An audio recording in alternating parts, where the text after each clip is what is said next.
With Black Friday soon coming, we thought it might be worthwhile to put out a little guide describing what we currently feel are a few of the best models to look for, explained specifically in terms of the lifestyles they're best suited for, because big marketing events like this can be very disorienting, and big flashy high-number discounts combined with a fear of missing out can often lead people away from the strollers that will actually best fulfill their needs, and towards whatever distributors have banked on bulk selling by any means necessary. So, before beginning, just to help you keep your head level, it's worth knowing that Black Friday is not necessarily the best time to get strollers at a discount anyway. January and February usually are, when distributors are clearing out inventory to make room for spring launches.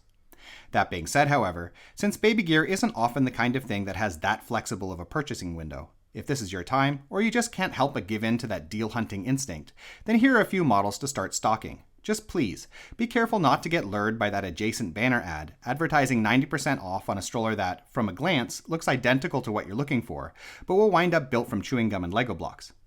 In case you're new to our channel, I need to explain that we earn nothing from promoting these models, other than via those annoying ads of course, and from our Patreon page. We have no deals with manufacturers, we buy in all the strollers we review, and you won't find affiliate links under this or any of our videos. Our qualifications for making our recommendations come from a decade's experience repairing strollers for private consumers, distributors, and manufacturers.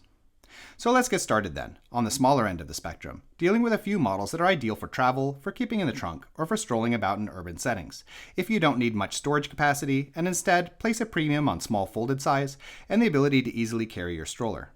And our first model then, and the only true ultra compact for this video, is the baby's N Yoyo, where I've seen proposed sales for the Yoyo 2 at around 15% off, but much better deals from distributors who claim to still have back stock of the Yoyo Plus. There are a ton of ultra compacts out there, but the Yoyo remains my favorite due to a great balance between durability, acceptable driving capability, and its compact and lightweight folded package that's easy to carry thanks to the shoulder strap. It's expensive, of course, especially since the rain cover and adjustable leg rest are sold as extra accessories, but its longevity has also been proven over the course of a decade at this point, and if you're looking for a secondary travel model, or your stroller needs day-to-day are pretty limited, such as if you tend to drive everywhere anyway, or you live in a big city without cobblestones and just need to get from point A to point B, then this is a great model to go for.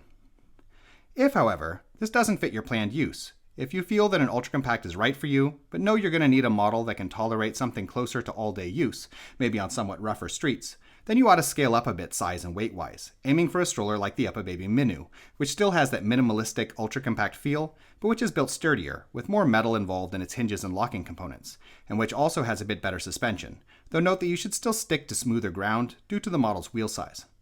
The Minu is heavier and larger than the Yoyo when folded, and consequently is neither particularly comfortable to carry around for long periods, nor generally acceptable as cabin luggage. But this is simply the result of its stronger build. And again then, if you're aiming for an all-day, everyday stroller that's as small as possible, then the Minu is definitely worth considering.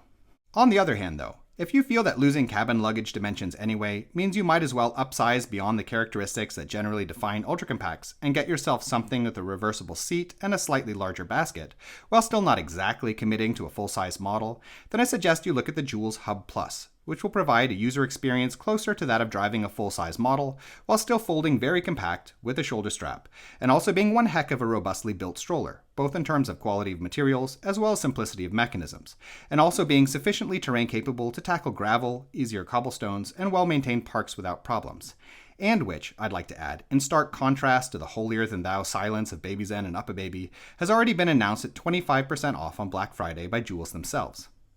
The Hub Plus is not my ideal travel model, nor is it necessarily the best for pairing with a car seat and keeping in the trunk. But if you're aiming for something small-sized, that can provide a bit of that base of operations feel that you get with larger models, in particular for urban use without a car, then it can be an awesome stroller to go for. Alright, we're going to upsize again now, and go over full-sized models, meaning the sort of stroller you'll need if you don't have a particularly car-based lifestyle, due to increased carrying capacity for gear and groceries, and improved durability and terrain capability for tackling a wider variety of environments. And the first model I want to look at then is the Cruise V2, which in contrast to the Hub Plus, has both a larger seat and shopping basket, and also better suspension, giving it an advantage both in terms of wear resistance and shock absorption when handling rougher conditions.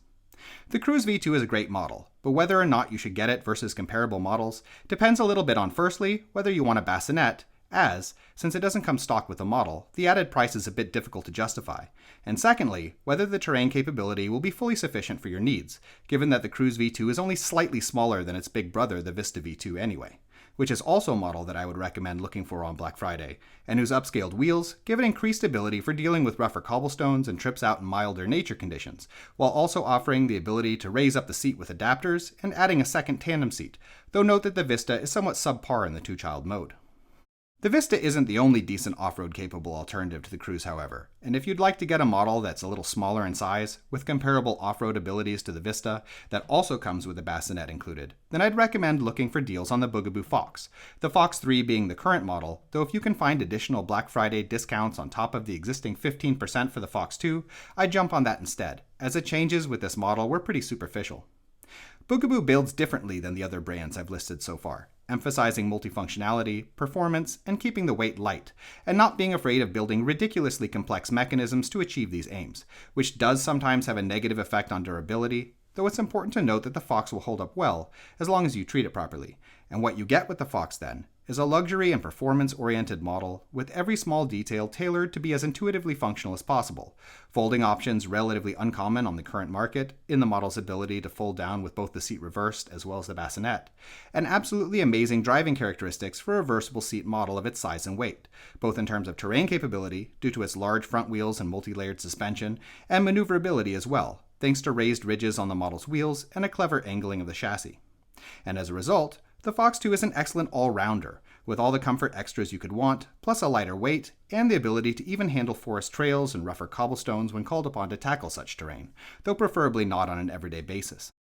Now, these three are all great strollers, but they're expensive, and it's worth knowing, in my opinion, that these aren't your only options for full-size models. That in fact, in terms of all the characteristics that I personally find key in stroller design, there are actually arguably better models out there for a lower price, if you're willing to give up the reversible seat and go for a forward-facing only three-wheeler instead, which still offer parent-facing infant options of course, and which will usually also provide equal if not better durability, significantly better terrain capability, much more generous seat dimensions, an easier fold, and often a more compact folded size as well.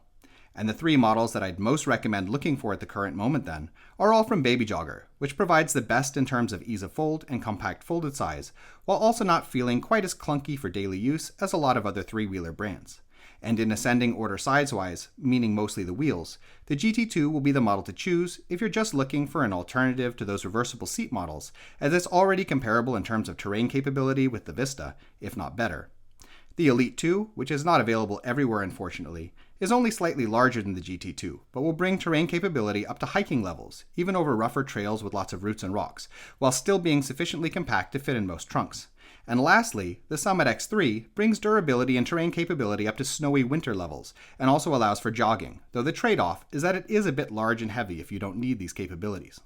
Last up, I want to talk about two-child options, where most people these days seem to go for tandem models, and where I'd like to start off by saying that if you're looking at a lengthy period of needing a two-child stroller, then side-by-side models will be a better choice, as they're more maneuverable and terrain capable, have better balance, and most importantly, provide equal access to both children without sacrificing basket space. While tandem models, by contrast, should only be considered if you have a wide age gap between your children, and only need a two-child model for a shorter period.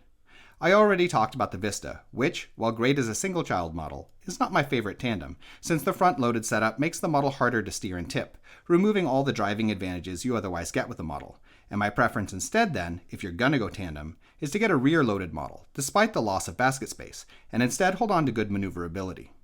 One of my current preferred rear-loading tandems is the Nuna Demigrow, which, despite having a slightly smaller main seat and front wheels than the Vista, is sturdily constructed, has a generous basket in single-child mode, is sufficiently terrain capable to deal with cobblestones and rougher urban conditions, though beyond this the difference in suspension is definitely noticeable between the two models, and is both priced lower up front than the Vista, while also being one of those models that I would suspect to be heavily discounted on Black Friday. And so, if you don't have particularly strong off-road needs, and you're looking for a tandem model, the Demigrow is definitely a stroller worth considering.